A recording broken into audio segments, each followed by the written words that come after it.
এগুলা যে সময় দেখতাম ওর ওইখান থেকে মেসেজ আসতেছিল। একবার আমি দেখতেছি তো মানে ওরা দেখা করছিল ফার্স্টে, একদিন প্রথম দেখা করছিল যে সময় প্রথম রিলেশন হয়।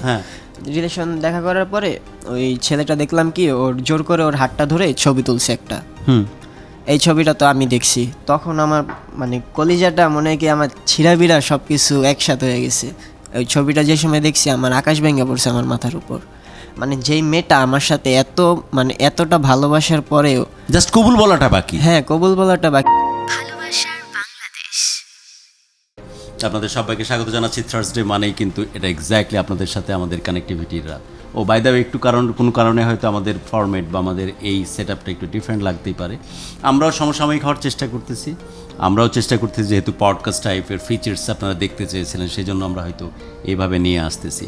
বাট আমরা জানি যে আপনারা এবং আমরা দুই পক্ষই অনেক মিস করতেছি একটা গ্ল্যামারাস প্রেজেন্স থাকতো সবসময় একজন বাংলা ঢাকা এফএমের আরজের, তাদেরকে আমরা মিস করতেছি।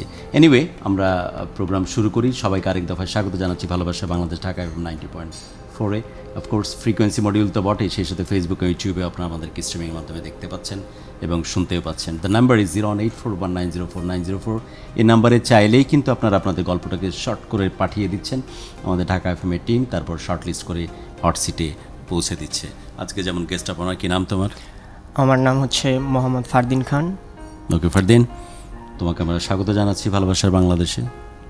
জি, শুনতে চাই তোমার জীবনের কথা। জীবনই তো শুরু হয়নি, কি কথা কবা? জীবন শুরু হয়ে শেষ হওয়ার পর্যায়ে, আপনি বলেন শুরুই হয় নাই। তো তোমার বয়স কত? আমার বয়স 22। এত অল্পতেই শুরু থেকে শেষের গল্পে চলে গেছো? শুনি তো। হ্যাঁ, আমি সর্বপ্রথম ধন্যবাদ জানাতে যাচ্ছি রিতম ভাইয়াকে, তার জন্য আমার এখানে আসা। ও, রিদম হচ্ছে আমাদের যে ফানি ফানি ক্যারেক্টার করে। জি জি, হ্যাঁ, আমাদের ভালো একজন আর যে ঢাকায়, সেই রিদমের কথা বললে? জি জি, উনি আমার রিদমের সাথে মনে হয় কার কোন একটা ভিডিও দেখলাম, শিফাতেরই আরেকজনের, মিনিমাম 40-50 লোক দেখে ফেলেছে। রিদম তেরা তো নিকাল পড়া রে। ওকে, তারপর? হ্যাঁ, আমার নাম হচ্ছে ফারদিন। আমি সাউথ ইস্ট ইউনিভার্সিটিতে বিবিএ ডিপার্টমেন্টে পড়ছি। আমি 2024 সাল থেকে একটি ছন্নছাড়া জীবন কাটাচ্ছিলাম। তখন তোমার কথাবার্তাগুলো কিনা অনেকটা আমার কাছে চাকরি ইন্টারভিউর মতো লাগতেছে। এদের কাছেই শিখছি আমি। চাকরি ইন্টারভিউতে এটাও লেখা আছে যে তুমি নাকি খুব ভালো নাচতে পারো, বিশেষ করে আজ কি রাত এই গানটাতে ভালো নাচতে পারো।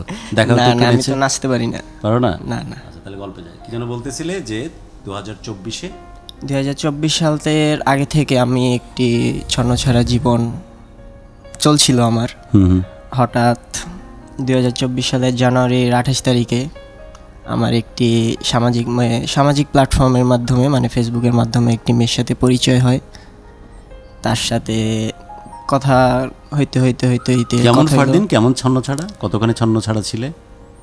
ধরতে গেলে অনেক ছন্নছাড়া, মা বাবার অবাধ্য সন্তান। আচ্ছা, তারপর 24-এর পরিচয় হলো একজনের সাথে। হ্যাঁ, একজনের সাথে পরিচয় হলো। তাকে আমার ফার্স্ট অফ অল ভালো লাগলো।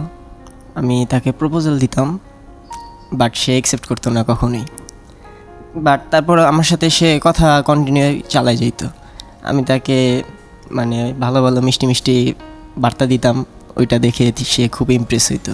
তোমার টোনালিটি বা ভয়েস ওভার যে অনেক ভালো, এটা কি বলে লোকজন? হ্যাঁ, অবশ্যই, সেটা তো বলে।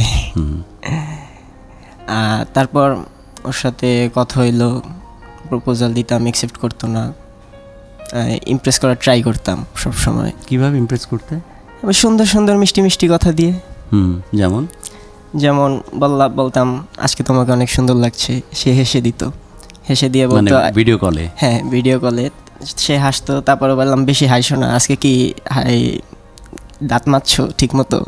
তখন সে ইমপ্রেস হয়ে যেত। তারপরে বলতাম হাঁসের মাংস দিয়ে আজকে ভাত খেয়েছো তাই না, সেই জন্য এত হাসছো। আরে সর্বনাশ, মানে ব্যাক টু ব্যাক কথা চলে আসে তোমার? হ্যাঁ, অবশ্যই। মুখস্থ করে রাখো? না না, কেন মুখস্থ আসে? হ্যাঁ, অটোই চলে আসে এগুলা। ভালোবাসার মানুষের সাথে কথা বললে কথা সবসময় অটোই চলে আসে। তাই না? আমি জানি না, তাই নাকি? হ্যাঁ, অবশ্যই। আপনি তো জানবেন কিভাবে? তারপরে কথা হয়তো কোথায় জানি ছিলাম আমরা ছিলাম যে হাসতেছে, তখন আবার একটু টোটকা দিতে যে হাঁসের মাংস দিয়ে ভাত খাচ্ছে, তাহলে হাঁসমুখী কি এত হাসতেছে? হ্যাঁ, তারপরে ওকে বলতাম, কথা হইতে এক পর্যায়ে সে আমাকে মানে এটা হচ্ছে অক্টোবরের দিকে। ফারদিন একটু জোরে বলি। হ্যাঁ, অক্টোবরের দিকে সে আমাকে বলল যে হঠাৎ করে তুমি কি চাও? আমি বললাম কি আমি চাই তুমি আমার সারা জীবনের জন্য তুমি আমার হও, এটা আমি বললাম। তারপরেও আমাকে বলল কি আমার সে বলল হচ্ছে এই স্বপ্নটা যদি আমি পূরণ করি তাহলে তুমি কি খুশি হবে? আমি বললাম হ্যাঁ অবশ্যই, এটা তো আমার ড্রিম। তখন বলল আচ্ছা ঠিক আছে, তাহলে কালকে আমরা সকালবেলা দেখা করি। ফার্স্ট দেখা করছি? হ্যাঁ, ফার্স্ট দেখা করছি আমরা প্রায় 8-9 মাস পরে দেখা করছি ফেস টু ফেস। দেখা করার পরে ও স্কুল বাঙ্ক দিয়ে আমার সাথে ঘুরতে যাবে বলদা গার্ডেন ওয়ারিতে। ওইখানে গেলাম। ফার্স্ট আমি ছিলাম হচ্ছে ওর বাসা হচ্ছে খিলগাঁওতে আমি তালতলা মার্কেটের সামনে দাঁড়িয়েছিলাম। সকালবেলা আসলো, ফুল হাতে নিয়ে দাঁড়িয়েছিলাম আমি। মান মে তো দিল্লি কা লাড্ডু ফুটা, এটা পরবো না ওইটা পরবো, চুল এরকম রাখবো না এরকম রাখবো, হিউজ প্রিপারেশন, অনেক প্রিপারেশন নিয়েই গেছি। দেন ফুল নিয়ে দাঁড়িয়েছিলাম, ও আসলো। দৌড়াতে আসলাম, দেখলাম কি বাচ্চা একটা দৌড়াতে আসতেছে আমার দিকে। তার মায়ের দিকে মানে তোমার দিকে? হ্যাঁ, আমার দিকে। আচ্ছা, মেয়েটাই বাচ্চা মনে? জি। তারপরে আসলো, ফুলটা দিলাম। ফুলটা দেওয়ার পরে প্রপোজ করলাম। আমার কিন্তু তখনও আমার প্রপোজাল অ্যাকসেপ্ট করে নাই, মানে মেসেঞ্জারে। ছিল দেখতে যখন ফার্স্ট দেখলা তাকে? অবশ্যই ভালোই লাগতেছিল, আমার শখের নারীকে দেখলাম প্রথম। দৌড়াতে আসছিল? হ্যাঁ। তারপর ওকে নিয়ে গেলাম ঘুরতে, যাই বলদা গার্ডেনে গেলাম। তারপর ওইখানে আড্ডা দিলাম আমরা, ওকে আমি প্রপোজ করলাম। তখন আমার প্রপোজাল অ্যাকসেপ্ট করে ও। কি বলেছিলে? বললাম ওই যে ফুল দিয়ে আই লাভ ইউ। তখন আমাকে আই লাভ ইউ টু বলছে। এর আগে যতদিন ওর সাথে আমার মানে কনভারসেশন হয়েছে, একবার আমাকে আই লাভ ইউ টু বলে নেই, আমি যতবারই প্রপোজাল দিছি। তারপরে ওইখান থেকে আমাদের ভালোবাসার জার্নি শুরু হইলো। তারপরে ওর বাসায় চলে গেল, আমি আমার বাসায় চলে গেলাম। তারপরে ওইখানে হচ্ছে ওর নানি মারা গেছিল। নানু মারা যাওয়ার পরে ওর ফ্যামিলির সবাই একসাথে ছিল। দেন ও তো আমার সাথে তো কথা বলবে, কারণ ও আমার উপরে এতটা উইক ছিল যে আমার সাথে কথা না বলতে পারলে ওর ঠিকমতো কিছু ভালোই লাগতো না, ঘুমাইতে পারতো না, এমন পর্যায়ে চলে গেছিলো। তারপরে আমার সাথে কথা বলতে বলতে ওর ফ্যামিলি হয়তো কোনোভাবে আমাদের সম্পর্কের কথা জেনে গেছে। তখন বলছে কি তাইলে ছেলেকে আসতে বলো, ওর ফ্যামিলি নিয়ে আসতে বলো। তখন গেলাম, আমার আম্মুকে পাঠাইলাম। মানে ফোনে তোমরা 24 ঘন্টা লেগে থাকতে নাকি? 24 ঘন্টা না, ও নানু মারা গেছে তো কথা বলতে পারতেছে না। তখনই ফোনে? হ্যাঁ, যখন সুযোগ পাই তখন হয়তো আমাদের কথা হয়। ওকে। তারপর মেসেজেও কথা হয়, কলে তো আসি। হ্যাঁ। তারপরে ওর নানু মারা গেল, এখানে বললো যে যাইতে ফ্যামিলি নিয়ে। আমি আমার আম্মুকে খুব কনভিন্স করার ট্রাই করার পরে আম্মু রাজি হয়েছে। অনেক কষ্টের পরে আমার আম্মুকে রাজি বানাইলাম। দেন আমার আম্মু এখানে গেল ওর বাসায় যাওয়ার পরে কথা বলে আসলো, সব কিছু ঠিক করে আসলো। কিন্তু এখানে আমার আম্মু ঠিকই রাজি ছিল, আমার আব্বু রাজি নেই এখানে আর কি। সেই জন্য আমার আম্মু চাচ্ছে আমার আব্বুকে আস্তে আস্তে জিনিসটাকে কনভিন্স করে ট্রাই করে ছেলের ভালোবাসার মানুষের সাথে বিয়ে দেওয়ার জন্য। তখন গেল আমার আম্মু, আসলো। তারপরে আমাদের ভালোই দিনকাল যাচ্ছিল, যাইতে যাইতে অনেক দিন চলে গেল। তখন এই যে রিসেন্ট যে রোজার ঈদ, আমাদের যে রোজার মাসটা গেল, মার্চ মাসের 26 তারিখে ও আমাকে হঠাৎ করে বলে কি আমি তোমাকে ভালোবাসি না। দ্যাটস দ্য পয়েন্ট, ও আমাকে ভালোবাসে না। ও নাকি বলে আমি ভালোবাসি আমার এক্সকে। ওই সময় আমাকে এই কথাটা বলতেছে। গত 8-9 মাস সাথে এই কথা আসেনি? না, আসে নাই। বিয়ে দেখা দেখি হয়ে গেল, হ্যাঁ, কনফার্ম যে বিয়ে হয়ে যাবে। ওই সময় বলতেছে যে আমার এক্সকে ভালোবাসি। হ্যাঁ, আমাকে বলতেছে আমার এক্সকে আমি ভালোবাসি, আমি বিয়ে করতে পারবো না। তখন আমি বললাম কেন? আমি তো মানে ও হচ্ছে আমার মানে ফার্স্ট লাভ, আমার লাইফের ফার্স্ট লাভ হচ্ছে ও। আমি তো ভেঙে গেলাম, আমি তোর উপরে উইক। আমি মানে খুব কি বলবো, মানে কিভাবে যে দিনগুলো কাটাইছি একমাত্র আমি আর আমার আল্লাহ ভালো জানেন। তারপরে ওইখান থেকে আমাদের ব্রেকআপ করলো। ব্রেকআপ করার পরে আমি ওর ফ্রেন্ডদের সাথে কনভারসেশন করার ট্রাই করে ওকে কনভিন্স করার ট্রাই করতাম, কিন্তু ওর ফ্রেন্ডরাও সবাই ব্যর্থ, ওকে কনভিন্স কেউ করতে পারে নাই। তারপরে হচ্ছে আসলো ওই হ্যাঁ আমি একটু নার্ভাস। কেন হ্যাঁ নার্ভাস? নার্ভাস ওই যে একটু মনে আসতেছে না, তো সেই জন্য একটু মনে করার ট্রাই করি। মনে আস্তে করো, আস্তে। সময় আছে আমাদের যথেষ্ট, মনে করো। কনভিন্স করার ট্রাই করতাম কিন্তু কনভিন্স হইতো না। তারপরে কেউ আমাকে ব্লক মেরে রাখতো, ব্রেকআপ মেসেজ দিয়ে দিছে, সব কিছু গেল। যাওয়ার পরে আমাদের ব্রেকআপের 13 দিনের মাথায় আমি মানে ওর আইডির ইনস্টাগ্রাম আইডি, ফেসবুক আইডির অ্যাক্সেস হচ্ছে আমার কাছে অলরেডি অনেক আগে হইতেই আছে। ওকে, আমি করছি কি ওর আইডির ভিতরে আমার জিমেল অ্যাকাউন্ট বসাই দিছি, যা ও যখন পাসওয়ার্ড চেঞ্জ করবে জিনিসটা আমার কাছে অ্যাক্সেস অলরেডি সবসময় থেকে যাবে, এই জন্য করলাম। তারপরে অ্যাক্সেস আমার কাছে রাখলাম। আমাদের ব্রেকআপের 13 দিনের মাথায় দেখলাম কি ও আরেকটা ছেলের সাথে রিলেশনে গেল। কিভাবে বুঝতে পারছো? ওই যে আইডির অ্যাক্সেস কি আমার ধরনের কাছে আছে। কমিউনিকেশন করতেছে ওরা? ও মানে ওর ফ্রেন্ড, ওর একজন ফ্রেন্ড আছে, ওর ফ্রেন্ডের মানে দুঃসম্পর্কের একটা ভাই, ওই ভাইয়ের সাথে কমিউনিকেশন করিয়ে দিয়েছে ওর ফ্রেন্ড ওর সাথে। তারপর ওরা দেখলাম যে মেসেঞ্জারে কথা বলতেছে। কথা বলতে বলতে আমার একদিন হঠাৎ করে চোখে পড়ছে, মানে ফেসবুকে লগ ইন করি না তো, মানে হঠাৎ করে একদিন লগ ইন করলাম। করার পরে দেখলাম যে এই ছেলেটি, পরে আইডিতে দেখলাম ওরা কনভারসেশন করতেছে, প্রেমের আলাপ করতেছে। এগুলো দেখে তো আমার মাথা ঠিক নেই। আমি তখন ওই ছেলেকে মেসেজ দিলাম, ওই ছেলে আমার মেসেজের রিপ্লাই দেয় না। আবার ওই ছেলেটা হচ্ছে আমার এক কাজিনের এলাকার ছোট ভাই। তখন ওই আমার কাজিনকে দিয়ে ওই ছেলেকে বলছি এইগুলা করো না, বাদ দিয়ে দাও সব কিছু। ও বলছে হ্যাঁ সব কিছু বাদ দিয়ে দিব, কিন্তু এদিক দিয়ে আবার ও এদিকে ওই ওর সাথে মানে আমার গার্লফ্রেন্ডের সাথে করতেছে, মানে লাগাচ্ছে, কমিউনিকেট করার চেষ্টা করছে, প্যাচ লাগাচ্ছে আমার সাথে আর ওর। আমি এগুলো দেখতাম, ওর কাছে বলতাম, ও তো আমাকে ব্লক মেরে রাখছে। তারপর আমার জিএফও বলতো ওই মানে ওর যখন যার সাথে যে রিলেশনে ছিল বলতো ওকে ব্লক দিয়ে দাও। ও আমাকে ব্লক দেয় না, আমার জাস্ট আমি রিপ্লাই দিতাম, আমার মানে আমি মেসেজ দিতাম, ও আমার মেসেজ সিন করতো না, রিপ্লাই দিত না কোনো। তখন আমি কি করতাম, আমি তো আপসেট। আমি এই সময় অনেক মানে খুবই খারাপ একটা অবস্থা আমি কাটাইছি।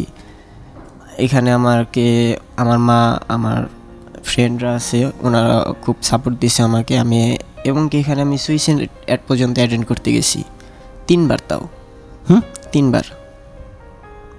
এমন পর্যায়ে আমি চলে গেছিলাম, খুব খারাপ অবস্থা ছিল আমার। আমার মা এখান থেকে আমাকে বাঁচিয়েছেন, এই জন্য আমার মাকে আমি অনেক অনেক অনেক ধন্যবাদ জানাচ্ছি মন প্রাণ থেকে, এবং আমার বন্ধু বান্ধবদেরও যারা আমাকে এই পর্যায়ে এসে সাহায্য করেছে। তারপর আমার ভিতরে একটা মানে ভাবতে ভাবতে এখন আমার তো হচ্ছে ও ফার্স্ট লাভ, আমি তো ওকে ভালোবাসি, আমার তো যেভাবেই হোক ওকে পাইতেই হবে।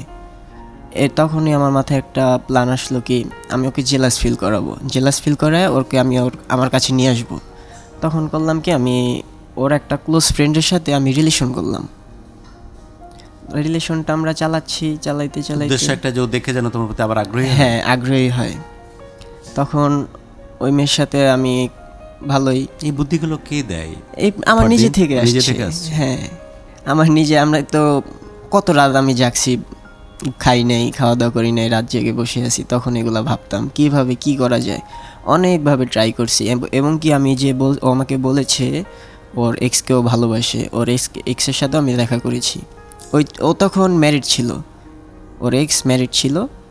ওর এক্স ওকে বলছিল তুমি ফারদিনের কাছে ব্যাক চলে যাও, এটা তোমার জন্য অনেক ভালো হবে। মানে তাকে দিয়েও বলাইছো, মানে কোনো কিছু বাদ রাখোনি? হ্যাঁ আমি কোনো কিছু বাদ রাখি নাই।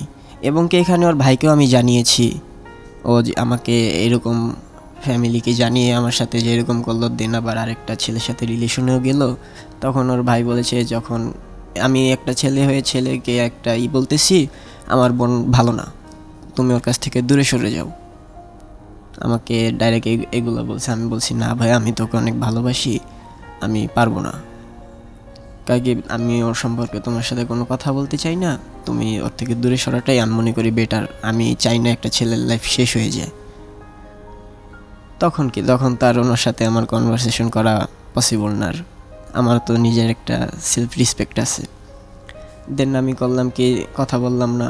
ওর ফ্রেন্ডদেরকে আমি টেক্সট দিতাম, আর ওর ফ্রেন্ডরা ওকে যে সময় কমিউনিকেটেড করতো, মানে কথা বলতো ওদের সাথে, তখন ও বলতো কি তুই ওরে ব্লক করে দে, ফারদিনকে তুই ব্লক করে দে, ওর সাথে কথা বলার তোর কোনো দরকার নেই। তখন তো ওরা আর কি করতো, আমার মেসেজের মানে সিন করতো, রিপ্লাই দিত না, আমাকে ইগনোর করতো।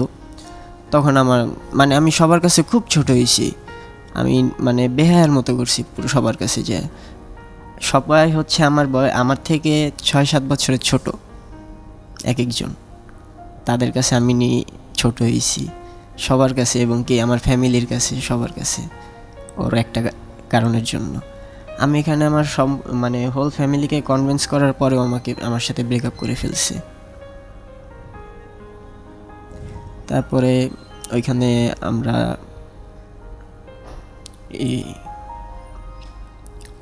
তুমি বলছে যে ও সম্পর্ক তো অলরেডি কন্টিনিউ করতেছেই। হ্যাঁ, তুমি যে জেলাস করার চেষ্টা করলে, এটা কি কাজে লাগলো ফাইনালি? হ্যাঁ, অবশ্যই কাজে লাগছে। ওইটা এরকম শুনি, আমি ওই মানে ওর ফ্রেন্ডের সাথে রিলেশন থাকা অবস্থায়, আমি ওর গার্লফ্রেন্ডের যে বান্ধবী, তার সাথে রিলেশন করা অবস্থায় আমি মানে ও জিনিসটা পাবলিকলি করতে চাচ্ছে না, কারণ ওর ক্লোজ ফ্রেন্ডের এক্স জিনিস মানে বিয়ে পর্যন্ত চলে গেছে, এটা সবাই জানতো, ওর ফ্রেন্ড সার্কেল, ফ্যামিলি, এভরিথিং সবাই জানতো। এই জন্য জিনিসটা হাইড রাখতে চাচ্ছিল, আর আমি তো চাচ্ছি এই জিনিসটা আমি শো করবো, যাতে করে মেয়েটা জলে এবং তোমার কাছে আসে। হ্যাঁ, তারপর আমি সব জায়গা থেকে শো করার ট্রাই করছি, এবং কি আমার একটা ছোট ভাই আছে, ওই ছোট ভাইকে দিয়ে আমি ওকে বলাইছি আপনার একটা ফ্রেন্ডের সাথে ফারদিন ভাইয়া রিলেশনে আছে, খুব ক্লোজ ফ্রেন্ডের সাথে। তখন বলল থাক দেখি, মানে একটু প্রথমে ইগনোর করার ট্রাই করে, তখন আবার জানতে চাইলো কে, তখন ও বলেন আপনি খুঁজে নেন। পরে ও খুঁজতে পায় না, পরে একদিন পাইলো, পাওয়ার পরে আমাকে আমার ওই মানে ওর ফ্রেন্ডের সাথে 1 মাস 5 দিন যে সময় রিলেশন, ওই সময় ও আমাকে মেসেজ দিয়ে বলে আপনি যে আমার আইডির ভিতরে আপনার জিমেল অ্যাকাউন্ট বসায় রাখছেন, এটা কি আপনি সরাবেন না নাকি করবেন, এটা আমাকে বলতেছিল। তা আমি বললাম কি হ্যাঁ অবশ্যই সরাবো, এখন তো আমার তো একজন আছেই, কি আপনি আপনার রিলেশনে থাকা অবস্থায় আরেকজনের আইডিতে আপনি কেন আপনার জিমেল বসায় রাখবেন। আমি তখন বললাম হ্যাঁ অবশ্যই আমি সরিয়ে দেব। তখনই আমাকে ইমোশনালি দিল, অবশ্যই আমি তোর উপরে উইক, এটাও জানে, এই জন্য ইমোশনাল দিছে। দেন আবার ওর সাথে আমি ব্যাক চলে গেলাম। কি বললো, কিভাবে বললো? বললো কি আমরা এগুলা সব কিছু, আপনি কিভাবে পারলেন আরেকজনের সাথে, আমার ক্লোজ ফ্রেন্ডের সাথে রিলেশনে যাইতে, আপনি কি একবার আমার কথা ভাবলেন না? আপনি কি আমার কথা একবার ভাবলেন না? ও আমাকে জিজ্ঞেস করতেছে আপনি কি আমার কথা একবার ভাবলেন না? তুমি বললে না যে তুমি কি আমার কথা একবার ভাবলা না, তুমি আরেকজনের সাথে চলে গেছো? হ্যাঁ, এটা তো আমি জিজ্ঞেস করেছি, তখন কোনো উত্তর আসে না ওইখান থেকে। শুধু আমি কি বলবো, এইখানে আমি যে কিভাবে কাটাইছি দিনগুলো, যদি এটা রিয়েলাইজ করতে পারতো তাইলে ওই সময় আমার সাথে এই কাজটা করতো না। তারপর ওর সাথে আমরা আবার ব্যাক গেলাম। ব্যাক যাওয়ার পরে ভালোই আমাদের কনভারসেশন হইতেছে। দেন আমাদের আমি চাচ্ছি কি জিনিসটা তাড়াতাড়ি মানে বিয়ের দিকে এগিয়ে নেওয়ার জন্য। ছেলের সাথে কমিউনিকেশন চলছে কিনা সেটা জানতে না, ওই ছেলের সাথে আপনার ব্রেকআপ করে ফেলছে ও। আচ্ছা, ব্রেকআপ ওর রিলেশনে ছিল বলতে ও মানে হয়েছে কি, এখানে ওর যে ফ্রেন্ড আছে, ওর ফ্রেন্ড বলতেছিল কি এই ছেলেটা আমার ভাই আমাকে অনেক জ্বালায়, তুই কয়দিন ওর একটু কর। আচ্ছা, কয়দিনের ব্যাপার ছিল? এই 10-12 দিন ছিল ওদের রিলেশন। আচ্ছা, জাস্ট এতটুকুই। এর ভিতরে ছেলের বাসা ছিল শরীয়তপুরে। সো এটা ডিস্ট্রয়েড, ওটা কোনো ব্যাপার না, তোমার সাথে সম্পর্ক শুরু হয়ে গেল, এবার তুমি বিয়ের শাদী ফাইনালি করার প্ল্যান করতেছো? হ্যাঁ, প্ল্যান করতেছিলাম। তখন আমার একদিন এই যে গত 15 তারিখে আমার আব্বু আম্মু ওর বাসায় গেল। বাসায় যাওয়ার পরে সব কিছু মানে দিন তারিখ সব কিছু ঠিক করলো। এখন আমার প্ল্যান আছে ওকে বিয়ে করার, দেখি কি হয়, আল্লাহ ভরসা। মানে কি বিয়ে করার মানে জাস্ট বিয়ে কথাবার্তা চলতেছে এরকম অবস্থায় আছো তোমরা? হ্যাঁ, অবস্থায় আছি, মানে সব কিছু নর্মাল। সম্পর্ক কেমন চলতেছে এখন? সম্পর্ক আলহামদুলিল্লাহ কন্টিনিউ। তো কথা বলো, সবাই তো সব কিছু জানে। হ্যাঁ, দেখি কথা বলো তো। ওর মানে নিজের পার্সোনাল ফোন নেই। তেমন তো শাশুড়িকে বলো ফোন দিতে। ও হচ্ছে এখন ওর খালার বাসায় আছে, আর খালার নাম্বারটা আমার কাছে নাই। ওর আম্মুকে আমি কল দিয়েছিলাম কিছুক্ষণ আগে। আমার আম্মু ওর আম্মুকে কল দিয়েছিল, আমার আম্মু আমাকে বললো ও নাকি ওর খালার বাসায় আছে। এভরিথিং সেটেল এখন? হ্যাঁ, মানে ওর ফ্যামিলির সাথেও আমার ফ্যামিলির সুন্দর বন্ডিং চলতেছে। এটা আগে থেকেও চলতেছিল, জাস্ট মাঝখান থেকেও আমার সাথে একটু প্রতারণা করার ট্রাই করছিল, আবার সব কিছু ঠিক করে নিল। আবার যদি হয়? আবার ইনশাল্লাহ মনে করা যায় হবে না। মানে ও চাচ্ছিল কি জিনিসটা মানে সিচুয়েশনশিপে থেকে মানে জিনিসটা বুঝতে চাইছিল, ওর খুব ট্রাস্ট ইস্যু আছে তো এই জন্য। মানে টের পাওয়ার চেষ্টা করতেছিল যে আদৌ তুমি তাকে ভালোবাসো কিনা, হ্যাঁ, তুমি তার কাছে ফিরে যাও কিনা। জি, হ্যাঁ, জি। এটা পরীক্ষা করার একটা স্টাইল ছিল ব্যাপারটা এরকম। হ্যাঁ, আমার কাছে এই জিনিসটা হাইড রেখে জিনিসটা ওর করছে আমার সাথে আর কি। এরপর হলে তো তোমার হাড় মাংস কিছু খুঁজে পাওয়া যাবে না, তোমার যে অবস্থা। হয়ে যাবে ইনশাল্লাহ। হুম, এই যে ওর জন্যই তো এগুলা। কি কি করছো ওই সময়টাতে শুনি একটু। না, খাওয়া দাওয়া করতাম না, ঘুমাইতাম না, ঠিক মতো পড়ালেখা করতাম না। পড়ালেখা অনেক, শুধু এতটুকুই? শুধু এতটুকুই। শুধু এতটুকু না, তুমিও জানো আমিও জানি। হ্যাঁ, এখন দৃশ্যপটে এগুলো আসলে হয়তো তোমার জন্য খারাপ হতে পারে, এজন্য তুলতেছি না। জি। মানে একদম কি চরমে গেছিল নাকি মাঝামাঝিতে ছিল? চরমে গেছিল। হ্যাঁ, একটু বেশি। চরমে গেলে তো ব্যাক আসা বা মুশকিল ওখান থেকে। ওই আমাকে ব্যাক করিয়েছে। আহা, বাবা বাবা বাবা মা চাইলেই তো অনেক সময় পারে না, না? বাবা মা তীব্রতা অনেক সময় কাজে লাগে না। হ্যাঁ, তো ওইটা অভ্যস্ততা হয়ে গেলে মুশকিল না? জি। ওই আমাকে এখান থেকে ও হয়তো সবকিছু- গেছে, আবার ফিরেও আসছে। হ্যাঁ, কিন্তু একবার যদি তুমি তীব্রতার মধ্যে ঢুকো, তাহলে ওখান থেকে ফিরে আসা সার্টেন টাইমের জন্য হয়তো স্বাভাবিক, কিন্তু 2 মাস 6 মাস পরে তীব্রভাবে আবার ফিরে আসে। বাবা মার তীব্রতা তো এরকমই, রাইট? জি, রাইট। চাইলে কি বাবা মাকে মানুষ পর করে দেয়? না, কেন পর করে দিবে? ঠিক সেরকম। তো ওই তীব্রতার কারণে যদি আবার ফিরে আসে, তখন তো আমছালা সব যাবে। তুমি মনে হয় বুঝতেছো আমি কি বলছি? জি। তাহলে ওই তীব্রতা তো আছে এখনো, আবার যদি ফিরে যায় ওই জায়গায়, না, যাবে না। এ থাকলে যাবে না, না থাকলে তো যাবার যাবে। না থাকলেও যাবে না। শিওর? শিওর, 100%। কয়দিন ছিল এটা? এটা কয়দিন ছিল? আমি 1 মাস? না, আর একটু লং ছিল। 2 মাস? না, 3 মান্থ। 3 মান্থস হলে কিন্তু কোর্স কমপ্লিট হয়ে গেল। কারণ 15 দিন 20 দিন শুধু বমি টমির উপরেই মানুষ থাকে। 1 মাস হলে ভালো লাগাটা শুরু হয়, 2 মাস পার হলেই কিন্তু বাধ্য হয়ে যায়। 3 মাস হলে খুবটা, 3 বছর পরও তখন ওই ওই ওই ফিলের কথা মনে আসে। এই জন্যই আবার আমার ফ্যামিলি করেছে গিয়ে আমার সমস্যাটা এরকম হয় জানো, যে ওই টাইমটাতে যখন এটা ঘটতো, মাথার মধ্যে এই জায়গাতে একটা চুলকানি চুলকানি একটা ফিল আসে, এদিক ঘামতে থাকে।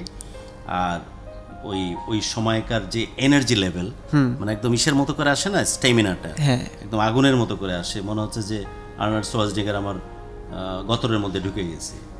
তো ওইটাকে আবার মানুষ ব্রিং ব্যাক করতে চায়। তুমি তো এমনি খাওয়া দাওয়া কম করো। হ্যাঁ, আমি খাওয়া দাওয়া একটু কম করি। ভবঘুরে টাইপের, মানে বহিমিয়ান টাইপ একটা ক্যারেক্টার। কিন্তু তুমি তো চাও যে তোমার শরীরে অসুরের শক্তি থাকুক। হ্যাঁ, অবশ্যই, এটা তো সবাই তোমাকে চায়। যেমন তোমার সব সুন্দর, তোমার ভয়েস এক্সট্রা অর্ডিনারি। এই 5 থেকে 6 বছর পর তোমার ভয়েসটা যে লেভেলে যাবে, দুনিয়ার মেয়েরা পাগল হবে। I am sorry for the word, দুনিয়ার মানুষ পাগল হবে, ছেলে মেয়ে সব। তোমার ভয়েস এমন লেভেলের, এক্সট্রা অর্ডিনারি ভয়েস, মায়া আছে তোমার ভয়েসের মধ্যে, মিষ্টতা আছে। এবং পুরুষের ভয়েস শুনলে যে রকমের ডোপামিন অপোজিট পক্ষের মানুষের বুদ্ধি থেকে বের হয়, ওরকম আবার সেক্সি টোনালিটিও আছে। গুড হাইট ইউ হ্যাভ, শুধু ফিজিকটা তুমি তেশ মারছো নিজেই, নিজের দোষে আমি। আর খাওয়া দাওয়া তো করোই না। হ্যাঁ, কিন্তু তুমি তারপরও তো স্ট্যামিনা, তোমার এই শক্তি, তোমার এই পাওয়ার, সেটার ব্যাপারে আবার কম্প্রোমাইজ করতে চাও না। দিন শেষে পুরুষ তো, হ্যাঁ, পুরুষ মানে কি আমি বাঘ, আমি অবশ্যই। সব তামা করে দেবো, দাবা করে দেবো। সবকিছু। হ্যাঁ, তো তখনই বাবা মার প্রতি মানুষের নির্ভরতাটা অনেক বেড়েছে। তো আমি তাই ভাবতেছি যে ঠিক আছে, ছেলে ব্যাক আসছে, মেয়ে ব্যাক আসছে, তুমি ঠিক হয়েছো, কিন্তু 3 মাস ইটস এ ভেরি ফ্রেকিং টাইম। আবার তোমাকে হাত ছানিয়ে দিয়ে না ডাক দেয়, না না যে তা ডাক দিবে না। ওই যে মাথায় আমি বুঝাতে পারছি তো, এই যে হ্যাঁ, হ্যাঁ। এরকম করে এরকম করে করলেও কিন্তু ভালো লাগে, আবার একটু লিখতে একটু ঘামতে থাকে, আর এনার্জি লেভেল একদম নেক্সট লেভেলে চলে যায়, মানে তখন সব কিছু ইজি।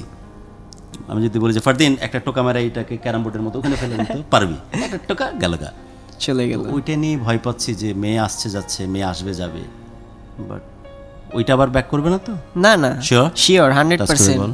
একদম এই promise। প্রতিজ্ঞা তো 2 পয়সাও দাম নাই। না না অবশ্যই দাম আছে। আরে ভাই, মায়ের জন্ম দেওয়ার পর সে মা একদম বাচ্চার মানে কি বলবো পায়ে পায়ে ঘুরছে যাতে ও ঘুরে আসে, সেই পারতেছিল না। Possible 100% possible, promise. এগুলা আর ব্যাক করবে না কোনো সময় লাইফে। আমার এই পর্যায়ে আমি চলে গেছিলাম দেখে আমার ফ্যামিলিতে আমার মানে আম্মু আব্বু করলো কি বিয়ে দেওয়ার জন্য তারা উঠে পড়ে লেগে গেছিল। ভুল ডিসিশন। আঙ্কেল আন্টিকে আমি আঙ্কেল আন্টি তো হবে না, তোর বাবা আমার ভাই বোনের মতো, মানে ভাই ভাইয়ের মতোই হবে, বয়স তো আমার কম না, ভুলে যায় আমি। তো এটা ভুল, কারণ একটা মেয়েকে নিয়ে আসা, তারা যেটা পারতেছে না বা রিহ্যাবে দিয়ে যেটা সম্ভব না, আর একটা মেয়ের উপরে যেরকম গ্যাম্বলিং করা, বাজি ধরা, ওই মেয়েটাও তো ডিস্ট্রয়েড হয়ে যেতে পারে, রাইট? এটা আমরা বাবা মারা করি, এটা করা উচিত না। But it's a high time for দিন, কারণ এখন বুঝতেছি তোমার কথাটা যে তোমার জীবন শুরু হতে গিয়ে শেষ হয়ে গেছে, আবার শুরু হওয়ার স্বপ্ন দেখতেছো, বাট এত কিছু এক্সপিরিয়েন্স করে ফেলেছো, এইটা নিয়ে আমার ভয় লাগতেছে যে আবার কোনো না কোনোভাবে পা পিছলায় না। না পিছলাবে না, এটা আশা করা যায়। এটা হচ্ছে সম্পূর্ণটা নিজের উপর। এ মেয়ে যদি আবার চলে যায়, চলে গেলে যাবে, মেয়ে গেলে মেয়ে আসবে। নিজের লাইফ যদি নিজে শেষ বাবা করে মা দেয়, গেলে কি বাবা মা আসবে? এটাই তো, বাবা মা গেলে কি বাবা মা আসবে, আর নিজের লাইফ যদি নিজে শেষ তো করে বাবা দেয় মা তাহলে তো কি গেলে হবে? বাবা মা আসবে না, এই জন্য বাবাগিরি বাদ দিয়ে বাবা মার প্রতি ভালোবাসাটা বাড়াইতে হবে, হ্যাঁ তবেই না বাবা মা থাকবে, এতে তো বাবা মা চলে যাবে, কষ্টে মরে যাবে, রাইট কি রং? হ্যাঁ অবশ্যই রাইট। ঠিক আছে, কথা ঠিক আছে।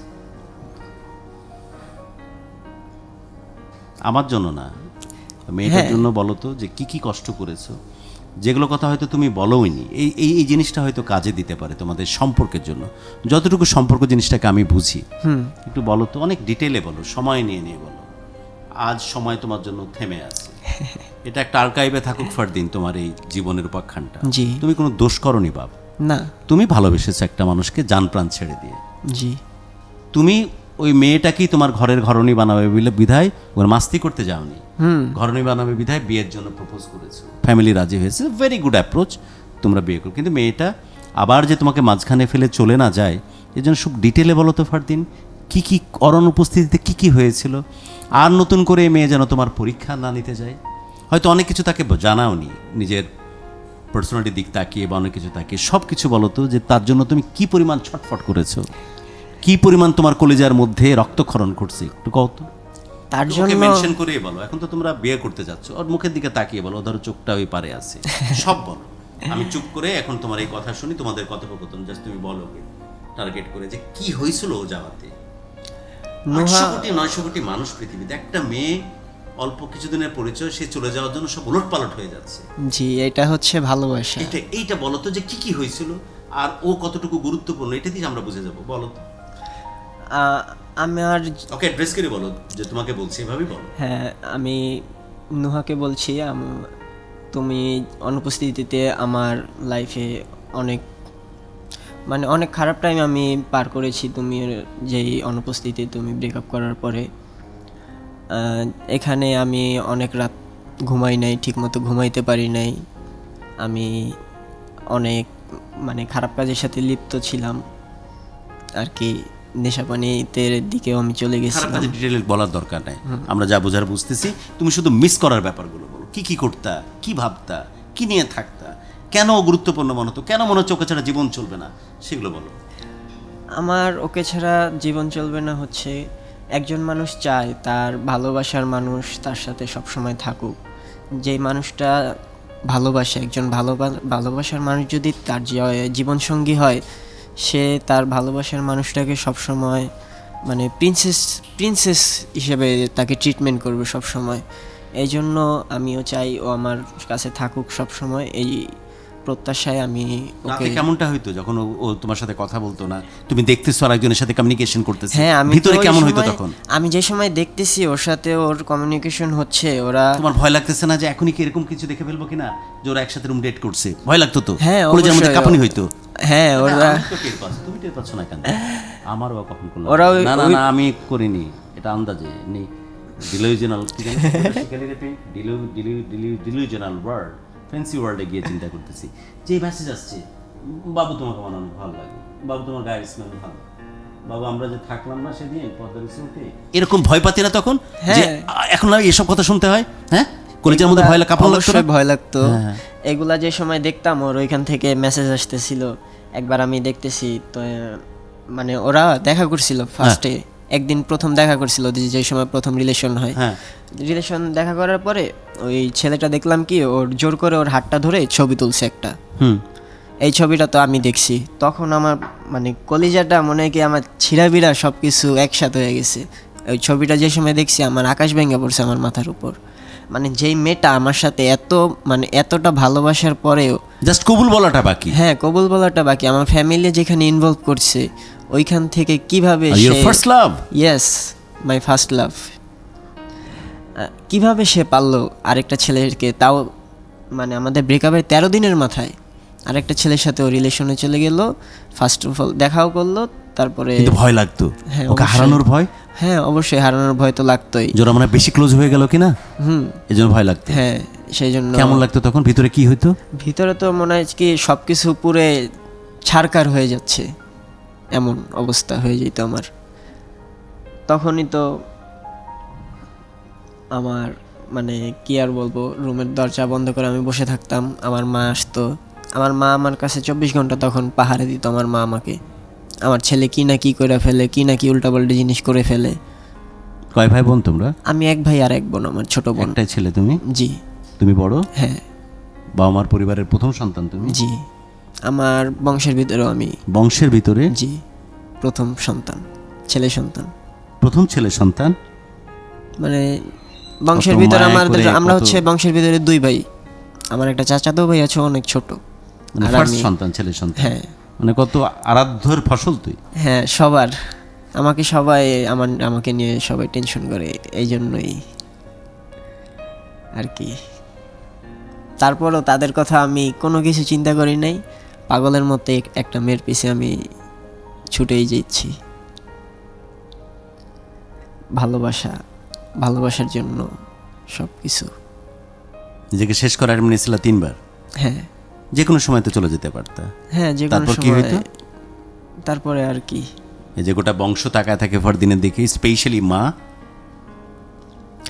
এই জেনারেশন ভাববে না মায়ের কথা, ব্যাপারটা এরকম?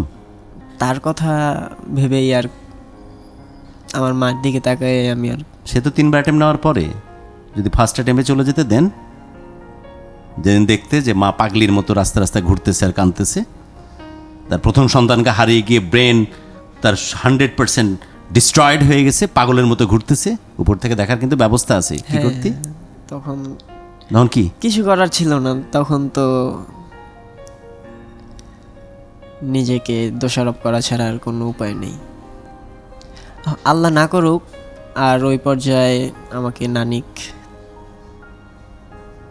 এখন সম্পূর্ণটা হচ্ছে আমার জীবনসঙ্গী নুহার উপর। যদি আবারও ঘটনা ঘটে? ঘটনা ও আমাকে যেভাবে বলল, আর আমারও যতটুকু বিশ্বাস ঘটবে না, আর যদি ঘটেও তখন কি আর করার, যেভাবে চলছে ও ছাড়া যেভাবে চলা যায় ওইভাবেই। আমার মা বাবা আছে, আমার মা বাবাকে আমি ভালোবাসবো, আমার মা বাবার কাছে আমি থাকবো। আমার ছোট একটা বোন আছে, তাকে আমি স্নেহ করব।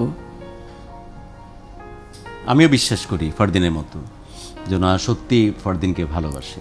আমি এসব কথাগুলো বলতেছি অন্য একটা কারণে, হয়তো আমি কনভিন্স না, বাট তারপরেও বলতেছি যেহেতু তারা বৈবাহিক সম্পর্কের দিকে আস্তে আস্তে এগিয়ে যাচ্ছে। তাই তা পেছনের যা নেগেটিভিটি আছে, যা বাজে কিছু আছে, আমি ধরেই নিলাম যেমনটা নোহা বলেছিল যে তাকে পরীক্ষা করার জন্য, তাকে টেস্ট করার জন্য, একে ট্রাস্ট করা যায় কিনা, এক্সট্রিম লেভেলে গিয়েও আমার ফারদিন আমার থাকে কিনা, সেটা চেক ব্যাক করার জন্য সে আরেকটা সম্পর্কে জড়াইছিল। সেটা সম্পর্ক করার উদ্দেশ্যে না, বরং 10-12 দিন এই সম্পর্কটা কন্টিনিউ করছিল এটা দেখার জন্য যে ফারদিনের আসলে ইম্প্যাক্ট আমার জীবনে কতটুকু। নাম্বার 1, যে আমি তাকে ভুলে থাকতে পারি কিনা, আদৌ ছেলেটাকে আমি কী পরিমাণ ভালোবেসেছি।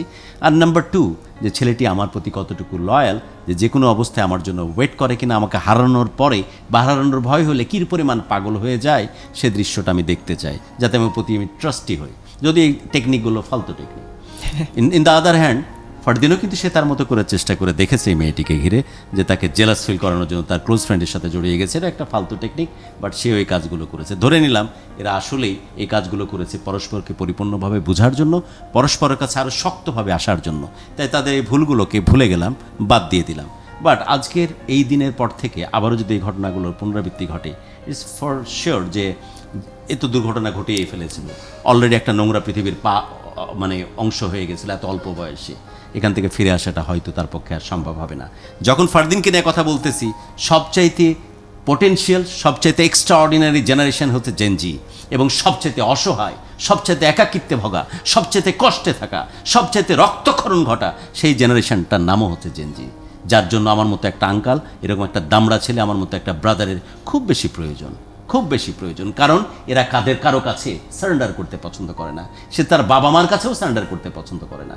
তখন একা একা নিজে নিজে ডুকরে ডুকরে কাঁদে, অথবা অন্য কোনো বাবা খুঁজে নেয় নিজের মনকে বুঝতে দেওয়ার জন্য। বড় বড় বড় বড় বড় বড় দুবিধার ভিতর দিয়ে, বড় কষ্টের ভিতর দিয়ে যাচ্ছে এই জেনারেশনটা। জেনজির জন্য অনেক বেশি বেশি মায়া হয় আমার। সো এনিওয়ে, প্রোগ্রাম শেষ করতেছি। ফারদিন, নোহা তোমাকে উদ্দেশ্য করে বলতেছি ভাই, যদি পসিবল হয়, যেহেতু অনেক স্বাদ করে এরকম একটা ছেলেকে পেয়েছো যে ছেলেটা তোমাকে পাগলের মতো ভালোবাসে, যদি সম্ভব হয় জীবনের শেষ দিন পর্যন্ত তুমি হাত ছোড়ো না। আর তোমাকে অনুরোধ করতেছি এটা কন্টিনিউ করো। বাট তোর কয়েক জন্মের কান্না বাকি ফারদিন। আমার তো মনে হয় যে কোনো মসজিদ মন্দিরে ইট হয়ে যদি টানা 10 বছরও কাঁদিস, তারপর তোর পাপ মোচন হবে না। যদি স্পেশালি তোর মায়ের দিকে তাকিয়ে প্রাণ খুলে কায় মনে বক্ষে তোর মায়ের কাছে সারেন্ডার করে বলিস যে মা, বড় কপাল করে আসছিলাম এই দুনিয়াতে যে তুমি তোমার জঠরে আমাকে ধরছিলে, না হলে আমাকে খুঁজে পাওয়া যেত না। আমাকে ক্ষমা করো, আমাকে সুযোগ দিয়েছো তুমি, নিঃসন্দেহাতীতভাবে তোমার হেড ডাউন করতে দিব না। কথা বলো না। জি, আমার মাকে আমার মাও আমাকে খুব সাপোর্ট দেয়। আমি কোনো কিছু করলে আমার মা আমাকে অনেক অনেক বেশি সাপোর্ট দেয়। মায়ের সাথে কথা বল, স্ট্রেট মাকে উদ্দেশ্য করে বল, যা বলার বল। মায়ের সামনে তো বলিস না, সেটা আমি জানি। প্রেমিকার সামনে তো সব বলবি, এটাও বুঝি।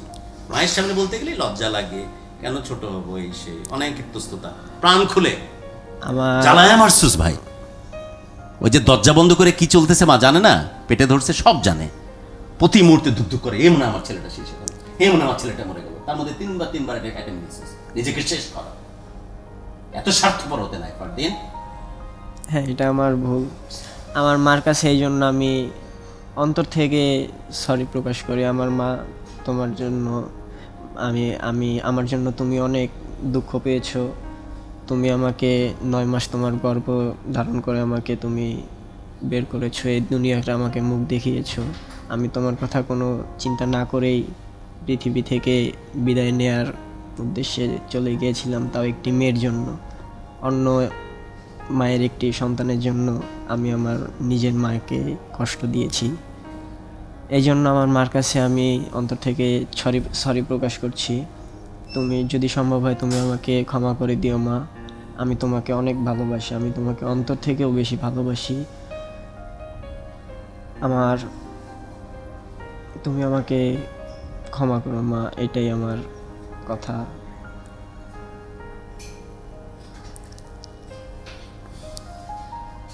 বিদায় নিচ্ছে আজ। প্রত্যেকটি প্রাণ ভরে উঠুক ভালো লাগা নিয়ে, আর প্রত্যেকটা হৃদয় শাসিত হোক শুধুই ভালোবাসা দিয়ে। Take care.